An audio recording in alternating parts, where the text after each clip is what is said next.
Today marks the anniversary, if you didn't know, of the U.S. Constitution. 232 years ago in Philadelphia, George Washington presided over 55 delegates as they adopted the document that created the government that we have in place today. And while we all know about the importance of the Constitution, how well do we actually know the document itself?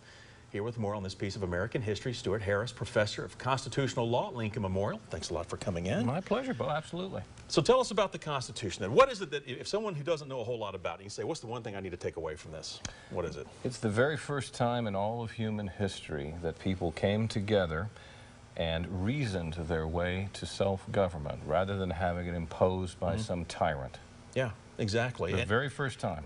And this is really, for those that don't, I mean, this is who we are. It is. I mean, we always think about the Declaration of Independence, but it's the Constitution. Yep. In fact, when I go to make presentations, I'll ask everybody who's been to Monticello, and everybody raises his hand. And then I say, well, who's been to James Madison's home, Montpelier? And a few people go up. And I say, hey, we love Thomas Jefferson, and the Declaration's important. He's eloquent. It's wonderful. Right. But, you know, the law, the actual fundamental law of our country is the Constitution, and that's James Madison. So people need to get to Montpelier. And I was going to say, even today, I mean, here we are 232 years later. I mean, in the news, we talk about it constantly. We are looking back at all the different parts, how it breaks down and what it means for us and what our rights are and what we can and can't do. Right. It is the fundamental law of our nation. It more or less sets the guardrails. If you take your kids bowling, you put those bumpers up, right? Right. Okay, now within those bumpers, the ball goes where politics takes it. But the Constitution sets the bumpers and said certain things you really can't do. Yeah.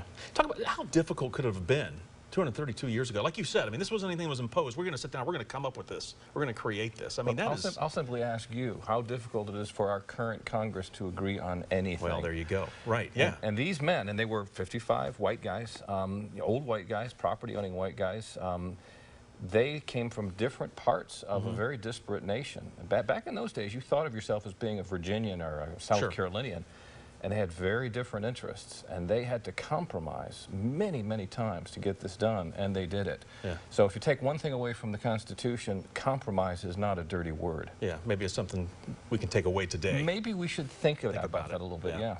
Lots of things to take away. We can sit here and talk about it all day, but I appreciate you coming by. You got time to sit back. These chairs are incredibly comfortable. This is a beautiful set. Thank you. Absolutely. Thank you for coming by as well.